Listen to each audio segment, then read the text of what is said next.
Hello दोस्तों, कहानी संग्रह चैनल में आपका स्वागत है। आज की कहानी है शेर जी उठा। बहुत समय पहले की बात है। द्रोण नगरी में 4 दोस्त रहा करते थे।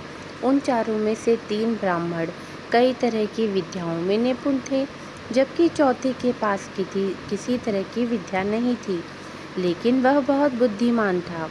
चौथा दोस्त हमेशा अपनी बुद्धि का इस्तेमाल करके हर समस्या से बचने का रास्ता निकाल लेता था, जबकि अन्य दोस्त विद्यावान होते हुए भी समझदारी से काम नहीं लेते थे। एक दिन उन चारों दोस्तों ने मिलकर सोचा कि पैसा कमाने के लिए विदेश जाना चाहिए। वहां जाकर ही विद्या का लाभ मिलेगा और पैसे कमाने का रास्ता भी। इसी सोच के चलते चारों विदेश यात्रा पर चल दिए। यात्रा करने के दौरान एक ब्राह्मण दोस्त ने कहा कि हम में से सिर्फ एक दोस्त के पास विद्या नहीं है। ऐसे दोस्त को हमारी विद्या के कारण मिलने वाला धन नहीं मिलना चाहिए, वो घर वापस जा सकता है। इस पर काफ़ी देर चर्चा करने के बाद दूसरा दोस्त इस बात से सहमत हो गया, लेकिन तीसरे दोस्त ने कहा कि ऐसा करना ठीक नहीं होगा। हम सभी बचपन से दोस्त हैं और अब यह फैसला लेना गलत होगा। हम जो कुछ भी कमाएंगे उसे 4 हिस्सों में बांट देंगे। इस बात पर सबने हामी भरी और सभी विद्या का चमत्कार लोगों को दिखाने के लिए आगे की ओर बढ़ने लगे। यात्रा के दौरान जंगल से गुजरते हुए उन्हें एक मरा हुआ शेर दिखा। सभी ब्राह्मणों ने कहा कि हम अपनी विद्या के चमत्कार से इस शेर को जिंदा कर देंगे। इससे हमें बहुत यश और कीर्ति मिलेगी।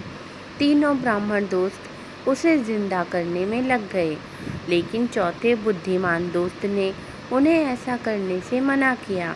उसने कहा कि अगर तुम लोग इसे जिंदा कर दोगे तो वह जिंदा होते ही हम सबको खा जाएगा। चौथे दोस्त के बहुत कहने के बावजूद तीनों दोस्त नहीं माने। उनमें से एक ब्राह्मण शेर की अस्थियों को समेटने लगा, तो दूसरा उसके अंग को और चौथा उसके शरीर में प्राण डालने की कोशिश करता रहा।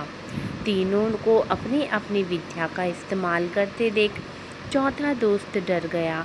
उसने अपने सभी मित्रों से कहा, ठीक है, तुम लोग अपने मन की करो, लेकिन मुझे पेड़ पर चढ़ जाने दो।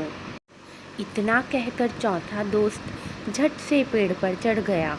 वहीं अन्य दोस्त मिलकर अपनी सिद्धियों और विद्याओं के बल से उस शेर को जीवित करने की कोशिश में लग गए। देखते ही देखते शेर जिंदा हो जाता है। शेर जैसे ही जिंदा हुआ, वह अपने आसपास 3 ब्राह्मणों को देखते ही उन्हें मार डालता है, जबकि पेड़ पर चढ़ा चौथा दोस्त अपनी समझदारी से बच जाता है। कहानी से सीख। शेर जी उठा कहानी यही सीख देती है कि विद्या के नशे में चूर होकर किसी काम को नहीं करना चाहिए। हर काम को करते हुए उसके अच्छे और बुरे दोनों परिणाम के बारे में सोचना जरूरी है। सिर्फ विद्या में निपुणता ही नहीं, बल्कि बुद्धि का होना भी ज़रूरी होता है।